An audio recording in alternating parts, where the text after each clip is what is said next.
Mahkamah Agung. Putusan Mahkamah Agung itu kan orang-orang hebat yang mengadilinya ini, dan ini adalah memang sistem hukum kita harus dipatuhi. Sudah menghukum dengan 6 poin tadi, menghukum tergugat atau termohon ini, termohon PK ini supaya menyerahkan, supaya memberikan kunci-kunci, supaya memberikan sertifikat, supaya memberikan unitnya dan sebagainya. Juga merasa terpanggil terkait kasus ini karena memang benar-benar sudah melanggar hak-hak Dr. Ika Farida sebagai warga negara Indonesia, khususnya sebagai perempuan yang menikah dengan orang asing, seolah-olah sangat diskriminatif gitu, seperti itu. Hingga saat ini belum mendapatkan unit apartemen yang sudah dilunasi sejak tahun 2012, bahkan dijadikan kriminal, dikriminalisasi gitu, dijadikan tersangka dan jadikan DPO dengan cara-cara yang sangat luar biasa seperti itu. Saya persilahkan kepada Pak Kamarudin. Baik, terima kasih kepada rekan-rekan pers, wartawan jurnalistik, media cetak elektronik yang telah menghadiri undangan press konferensi daripada kantor Ika Farida dan rekan. Perkenalkan saya Mauludi Simanjuntak dan rekan saya Michelle dari kantor Permau Victoria, Jakarta Barat. Dalam hal ini berdasarkan surat kuasa yang diberikan oleh Dr. Ika Farida selaku rekan sejawat saya kepada kami untuk melakukan pembelaan kepada hak yang di depan beliau, di mana Dr. Ika Iya, Farida ini dalam tanda petik diduga dikriminalisasi oleh penyidik Polda Metro Jaya. Adapun ihwal daripada kriminalisasi ini adalah berawal daripada klien kami Dr. Ika Farida yang juga sebagai rekan saya dengan itikat baik membeli 1 unit apartemen ya di Casa Grande Residen pada sekira tahun 2012. Jadi 2012 ke sekarang kurang lebih 10 sampai 11 tahun ya. Kemudian yang menawarkan apartemen ini atau unit apartemen ini untuk dibeli adalah pihak daripada marketing atau tenaga penjual daripada Casa Grande. Ketika klien saya membeli unit apartemen ini, mereka juga memintai identitas. Tentu mereka tahu siapa klien kami, Dr. Ika Farida, termasuk keluarganya atau suaminya. Kemudian mereka juga meminta percepatan pembayaran pelunasan 2 hari, jadi sudah dibayar lunas. Tetapi celakanya sampai dengan sekarang sudah 11 tahun unit apartemen itu dari Casa Grande dibeli, belum juga dilakukan serah terima unit maupun kunci-kunci maupun surat-suratnya. Adapun berdasarkan dokumen dan informasi yang saya dapat dari klien saya, kenapa tidak diberikan unit apartemen itu? Karena klien kami Dr. Ika Farida sebagai wanita Indonesia menikah dengan warga negara asing, dalam hal ini menikah dengan warga negara Jepang. Akan tetapi sesuai peraturan perundang-undangan kita memang ada asas nasionalitas sesuai pasal 21 Undang-Undang Pokok Agraria tahun 1960. Jadi bahwa tanah-tanah Indonesia tidak boleh beralih kepada orang asing. Tetapi jangan salah, peraturan itu bukan hanya saat itu, ada juga di tahun 2015. Seingat saya pemerintah mengeluarkan PP nomor 103 tahun 2015 tentang bahwa orang asing pun bisa memiliki hunian di Indonesia. Adapun unit apartemen ini masuk dalam golongan hunian. Artinya bahwa jangankan Dr. Ika Farida yang warga negara Indonesia, orang asing saja bisa memiliki dengan standar sertifikat satuan rumah susun di Indonesia. Yang pertama. Kemudian karena klien kami tidak diberikan unit apartemen dan uangnya tidak dikembalikan, maka klien kami melakukan upaya hukum atau tindakan hukum mulai daripada menggugat, banding, kasasi sampai dengan peninjauan kembali. Di dalam materi peninjauan kembali, klien kami memenangkan perkara.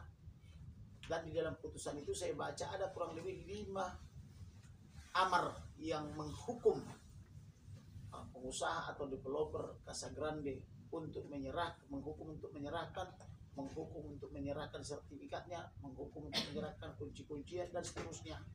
Tetapi hukuman dalam putusan PK ini tidak diindahkan atau diduga tidak diindahkan oleh Casa Grande. Kemudian pihak Casa Grande diduga melaporkan klien kami dengan menuduh klien kami melakukan sumpah sebagaimana dimaksud pasal 22 KUH pidana ketika melakukan peninjauan kembali. Sementara klien kami tidak datang ke pengadilan. Itu yang pertamanya. Jadi bagaimana caranya klien kami bersumpah sedangkan dia sendiri tidak datang ke pengadilan? Yang datang itu adalah kuasa hukumnya. Sementara pihak Polda Metro Jaya menetapkan dia tersangka membuat berita acara sumpah palsu. Pertanyaannya, kalau orangnya tidak datang ke pengadilan, lalu bagaimana cara menerapkan pasal 242 KUH pidana? Kecuali misalnya sidangnya itu online, dilakukan misalnya dia disumpah misalnya lagi di Jepang atau lagi di mana gitu atau lagi di rumah. Tapi ini tidak ada karena yang datang ke pengadilan itu adalah kuasa hukum atau advokatnya saja atau konsultan hukumnya saja. Sedangkan Ike Farida hanya memberikan surat kuasa kepada pengacaranya ya untuk mengurus PK-nya. Dan di situ di dalam surat kuasa itu pun tidak ada memberikan surat kuasa untuk bersumpah ya, tidak ada. Nah, jadi oleh karena itu tuduhan daripada penyidik Polda Metro Jaya dalam hal kriminal umum bahwa klien kami bersumpah sebagaimana dimaksud pasal 242 dan atau menyuruh bersumpah tidak terbukti. Oleh karena itu klien kami juga sudah membuat pernyataan ya bahwa dia tidak pernah bersumpah dan atau tidak pernah menyuruh bersumpah. Sehingga tuduhan tentang tersangka pasal 242 itu tidak terbukti secara sah dan meyakinkan. Berikutnya klien kami juga ditetapkan sebagai tersangka dan dijadikan daftar pencarian orang karena dia menang di putusan PK. Juga sudah memohon kepada Kapolda Metro Jaya atau Dirkrimum Polda Metro Jaya supaya dia dimintai keterangannya secara online. Kebetulan sejak munculnya COVID-19, kami sebagai penegak hukum sering melakukan acara-acara secara online. Antara lain pemeriksaan secara online di kepolisian, kemudian demikian juga di pengadilan, jaksa terkadang di kantornya, kami di pengadilan, terdakwa di lembaga pemasyarakatan atau di rutan, hakim di persidangan juga sering kami lakukan. Saya sudah tidak terhitung berapa perkara yang saya lakukan secara online. Maka adalah berdasar juga ketika klien saya dari Jepang memohon supaya dia dimintai keterangan secara online.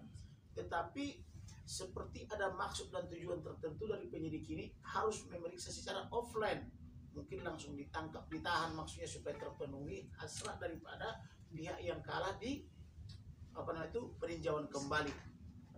Selain itu ada juga putusan dari Mahkamah Konstitusi. Putusan Mahkamah Konstitusi itu adalah final and binding, artinya yaitu terakhir dan mengikat. Tidak ada peninjauan kembali, tidak ada banding atau kasasi di situ. Jadi putusan MK itu final and binding, terakhir dan mengikat. Di dalam putusan itu menjelaskan bahwa gugatan daripada klien saya itu dikabulkan bahwa wanita Indonesia yang menikah dengan pria asing tetap berhak untuk memperoleh atau memiliki tanah dan atau bangunan yang ada di Indonesia sepanjang tidak ada perkawinan percampuran harta. Nah, oleh karena itu klien saya juga sebagaimana amanat daripada putusan itu sudah membuat surat perjanjian kawin di hadapan notaris bahwa harta dia tidak bercampur dengan harta daripada suami. Nah, kemudian ada juga peraturan yang mengatur tentang bahwa bila mana terjadi pewarisan, misalnya klien kami dipanggil sama yang maha kuasa, maka orang asing memang tidak boleh mewarisi. Nah, itu kan belum terjadi. Artinya sesuai peraturan klien kami sekarang masih hidup, maka dia layak mendapatkan itu. Nah, harusnya dengan adanya undang-undang kesetaraan gender, hak daripada laki-laki adalah sama dengan hak daripada perempuan. Dan itu juga ditegaskan oleh pihak BPN. BPN juga ada mengirim surat kepada klien kami karena klien kami minta informasi, bimbingan dan penjelasan untuk aspek hukum pembelian satuan rumah susun. Di sini menteri, memang yang tanda tangan atas nama menteri mengatakan sehubungan dengan hal tersebut di atas, maka kepada perempuan warga negara Indonesia dapat membeli dan memiliki rumah susun dengan sertifikat hak milik satuan rumah susun. Namun demikian tidak dapat diwariskan kepada suami atau anaknya. Nah, posisi klien kami saat ini kan masih hidup. Jadi sesuai daripada surat Badan Pertanahan Nasional atau surat menteri ini tertanggal 27 Februari 2015, maka klien kami berhak untuk membeli dan memiliki.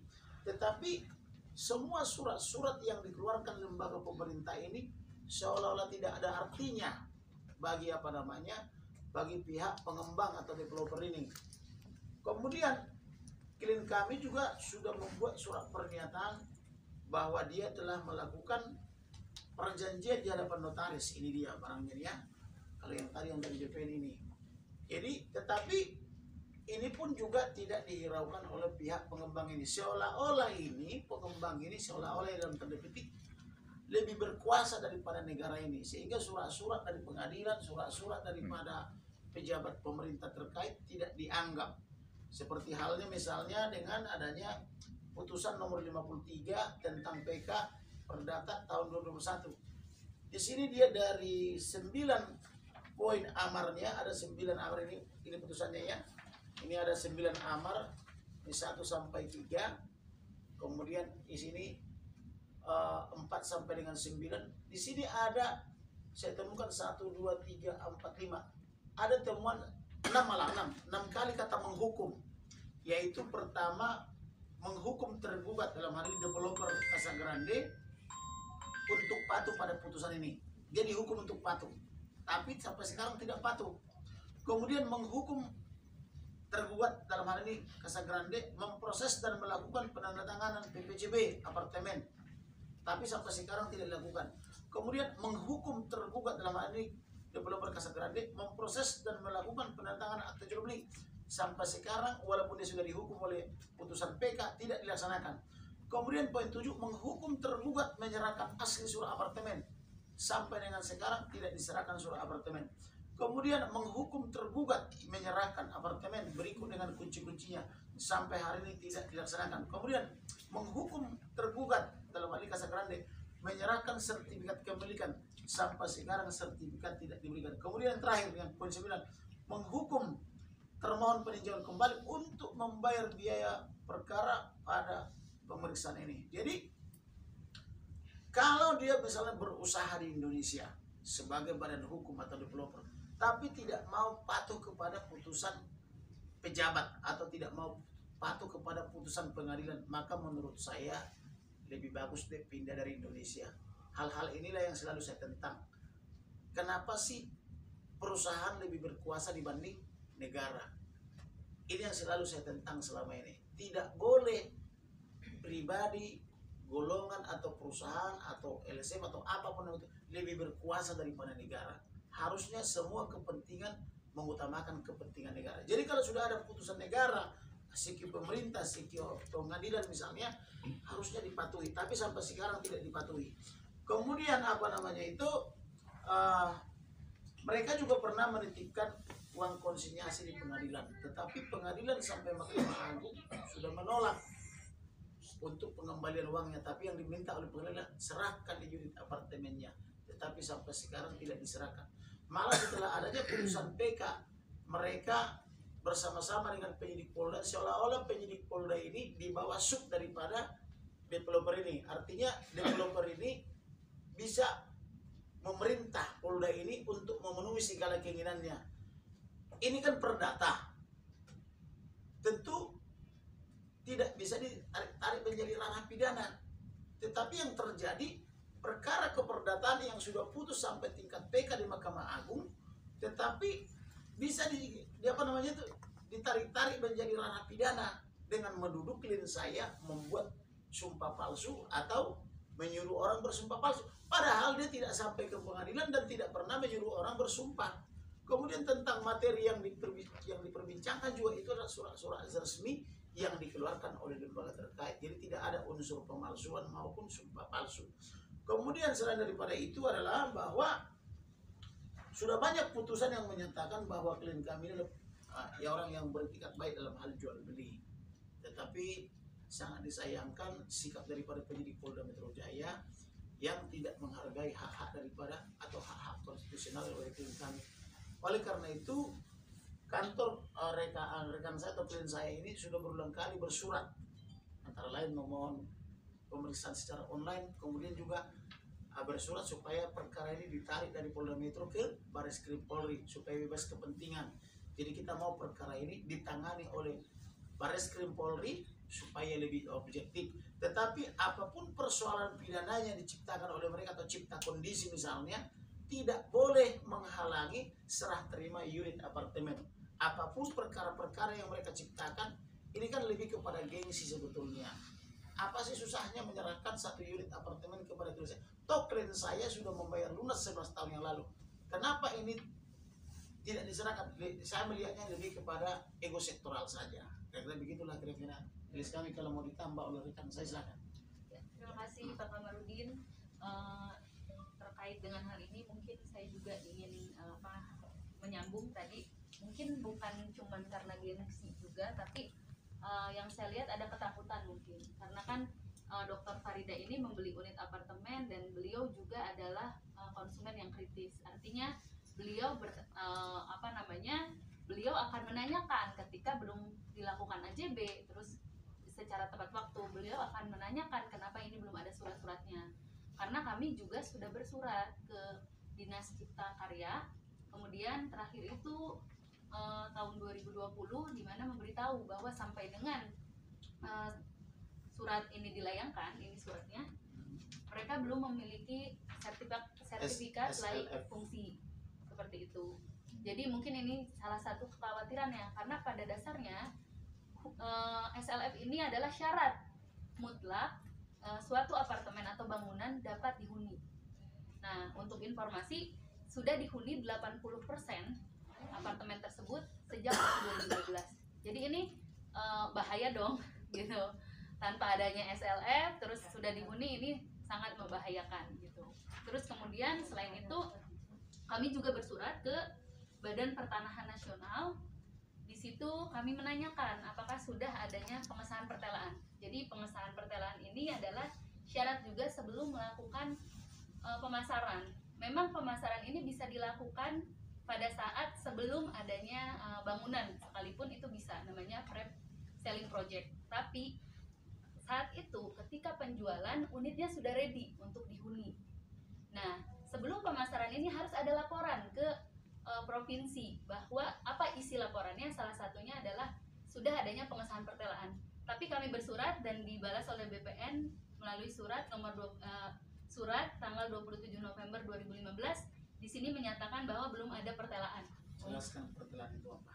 Ya, pertelaan itu adalah gambar untuk pemisahan. Jadi hak-haknya ini kan tiap unit beda-beda ya. Misal unitnya untuk haknya Bapak Anu, setiap unit itu beda. Nah, pemisahan hak-hak ini adalah dibuat di dalam satu gambar. Nah, gambar ini harus disahkan ke pemerintah Provinsi DKI Jakarta.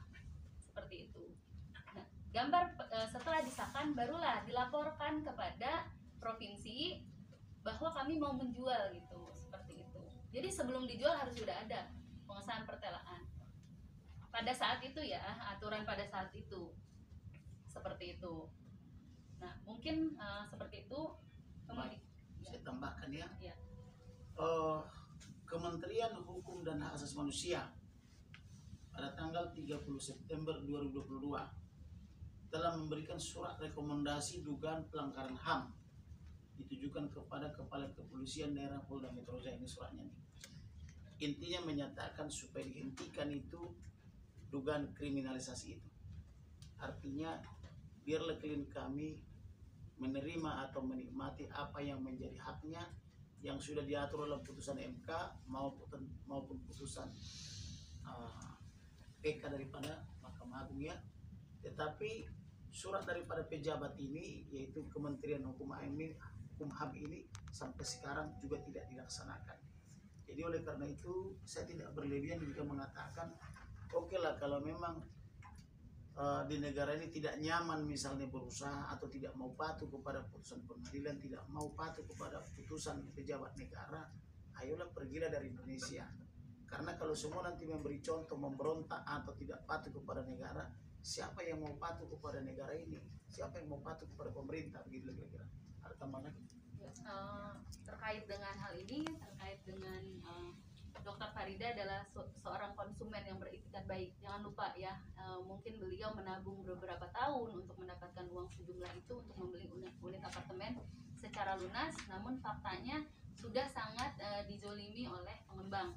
Dan sudah keluar tadi yang Bapak Kamarudin sampaikan bahwa negara ini seolah-olah kok tidak tunduk ya.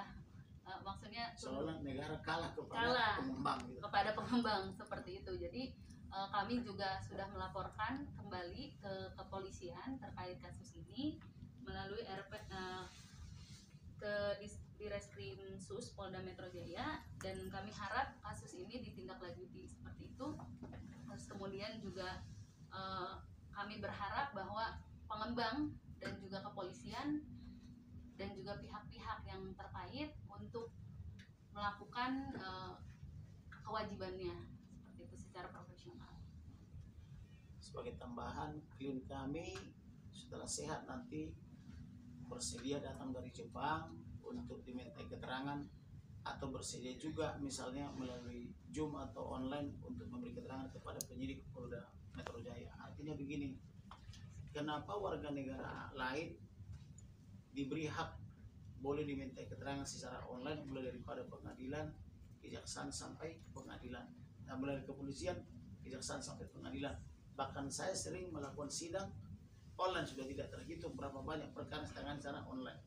Kenapa hak itu tidak diberikan kepada hak yang sama, maksudnya kepada klien kami Dr. Ike Farida yang juga sebagai rekan saya, dan begitu. Harusnya kalau misalnya si Budi boleh sidang secara online atau diperiksa secara online, harusnya si Ani juga boleh, kan begitu. Karena salah satu ciri-ciri hukum modern adalah equality before the law, kesetaraan di hadapan hukum. Kemudian asasnya lagi adalah audi et alteram partem, artinya memperlakukan sama semua pihak. Tetapi kalau misalnya ada yang boleh, ada yang tidak boleh, ini justru melanggar asas-asas daripada hukum itu sendiri. Artinya inilah yang tidak boleh. Jadi kalau seseorang bisa mendapatkan hak itu, maka yang lain juga boleh, sepanjang sama-sama tunduk dan patuh kepada hukum yang berlaku di Indonesia. Jadi harapan kami kepada Kapolda Metro Jaya, kepada Kapolri, Kabareskrim, dan Irwasu, Wakapolri dan sebagainya itu, tolong dong diberikan atensi perkara ini supaya cepat ditutup, sehingga klien kami juga bisa segera menerima apa yang menjadi haknya. Karena ini perkara ini saya lihat lebih kepada cipta kondisi, artinya dia ada-adakan padahal tidak ada, kan begitu. Jadi saya menyebutnya itu dalam tanda kutip dugaan kriminalisasi. Apalagi klien saya ini kan advokat itu kan penegak hukum, orang yang beretikat baik. Masa sih dia membeli unit apartemen harus menderita 11 tahun? Kalau seorang advokat saja dengan title SHMH dokter ya, dokter hukum loh, diperlakukan seperti ini, bagaimana dengan warga negara asing, saudara-saudara kita yang nelayan, yang petani, buruh? Tentu lebih menderita lagi. Yang sudah gelar title dokter hukum aja masih mengalami dugaan kriminalisasi seperti ini. Inilah paling saya tidak suka. Makanya saya berjuang di Indonesia ini bagaimana supaya saya bisa memimpin revolusi, supaya hak-hak warga negara diberikan sesuai amanat konstitusi, juga sesuai undang-undang. Setuju. Itu de facto itu kalau dalam soal jual beli disebut levering, penyerahan kunci.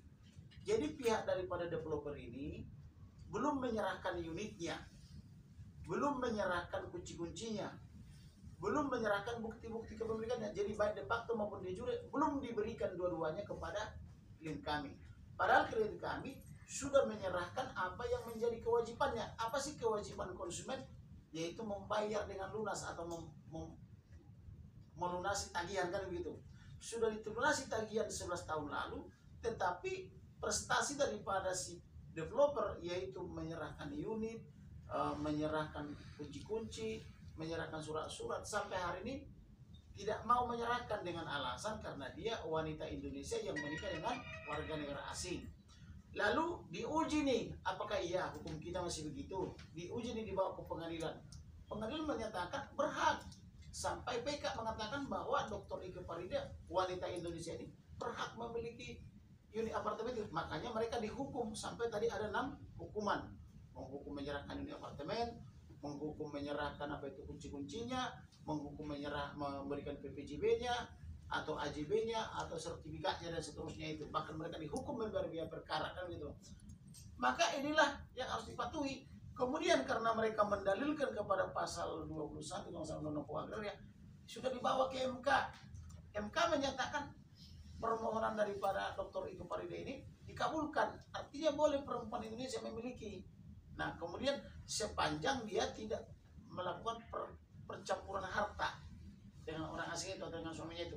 Maka karena di situ persyaratan tidak terjadi percampuran harta, maka dibuatlah perjanjian secara notaril sesuai amanat Undang-Undang Nomor 174, sesuai amanat Undang-Undang Pokok Agraria Nomor 5 tahun 60, sesuai amanat putusan Mahkamah Konstitusi. Sudah dibuat itu perjanjian notaril bahwa harta dia atau harta klien kami Dr. Ike Farida ini tidak bercampur dengan harta suaminya yang orang Jepang gitu loh. Artinya semua syarat yang diminta undang-undang sudah dipenuhi. Tetapi tetap saja orang ini tidak mau menyerahkan. Masih mencari-cari hal-hal untuk dikriminalkan, dikriminalisasikan. Misalnya, apa sih yang dicari-cari? Klien kami ini kan tidak datang ke pengadilan. Tidak pernah disumpah dalam mengajukan PK, tetapi mereka membuat laporan ke Polda Metro Jaya. Dr. Ike Farida membuat sumpah palsu katanya pasal 42. Dan anehnya pula, tanpa melakukan lidik yang benar, pihak Polda langsung diduga mengkriminalisasi atau menjadikan klien kami tersangka dan DPO, daftar pencarian orang. Padahal dia tidak pernah ke pengadilan. Saya sudah tanya klien saya sudah tanya rekan-rekannya juga sekantor, saya tanya saksi, apakah Dr. Ike Farida datang ke pengadilan bersaksi palsu atau membuat kesaksian? Ya kalau bersaksi itu kan harus tampil dia di hadapan hakim. Misalnya kalau dia Muslim, demi Allah saya bersumpah. Kalau Kristen dan Katolik, demi Tuhan saya berjanji. Kalau Katolik 3 jari ini akan mengatakan yang sebenarnya tidak lain daripada yang sebenarnya. Dia tidak melakukan itu. Lalu kenapa dia dijerat dengan pasal itu, kan gitu loh. Jadi artinya orang yang bisa dijerat dengan pasal 242 kaum pidana adalah orang yang datang ke pengadilan memberi kesaksian di hadapan daripada hakim dan disumpah di hadapan hakim. Nah, Dr. Ike Farida ini kan tidak datang ke pengadilan. Lalu di mana dia disumpah? Tidak ada pula persidangan online. Nah, apa maksudnya kan? Kemudian kalau disebut menyuruh orang itu kan dalam teori pemberian kuasa pasal 1172 dasarnya ya, sama junto Undang-Undang Advokat 18 tentang advokat, itu kan diberi kuasa. Jantungnya advokat itu adalah surat kuasa. Nah, di dalam surat kuasa itu tidak ada diberi kuasa untuk bersumpah. Lalu siapa yang bersumpah, kan begitu? Kenapa dia dijerat dengan pasal 22? Kemudian dalam teori pemidanaan itu dikenal namanya istilah Handstrap Gender School. Dari zaman Bahla sampai dengan detik ini masih berlaku itu. Handstrap Gender School itu tiada pemidanaan tanpa kesalahan. Ya. Lalu apa sih kesalahan Dr. Ike Farida sehingga dia harus tersangka tindak pidana? Apa kesalahannya? Dia kan tadi tidak bersumpah, tidak datang ke pengadilan, tidak datang ke persidangan. Lalu apa kesalahannya soal sumpah-sumpah ini, kan gitu loh. Inilah yang kita minta, ayo dong penyidiknya move on. Jangan bekerja untuk orang tertentu, bekerjalah untuk negara, bekerjalah sebagai abdi hukum. Nah, disinilah kita duga ada dugaan kriminalisasi. Gitu. Maksudnya kan? Pak, saya mau konfirmasi ya. Untuk si pelapor, terus yang dilaporkan oleh Dr. Ike Farida, terus kemudian enggak, yang terlapor itu Dr. Ike Farida. Dr. Ike Farida itu terlapor di Polda. Pelapornya adalah pihak Pasar Grande atau developernya. Tetapi dalam perkara perdata Dr. Ike Farida menggugat, dimenangkan sampai PK. Apa maksudnya kan? Ya. Karena ini kan peristiwa perdata. Apa dasarnya ini peristiwa perdata? Karena ada pemesanan unit apartemen. Jual beli itu kan perdata.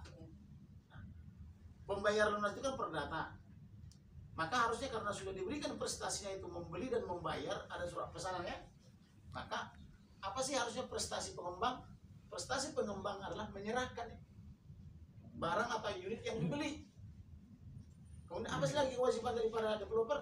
Yaitu memberi sertifikat, memberi kunci-kunci, kan begitu, sesuai dengan unit yang ditawarkan atau yang dijual.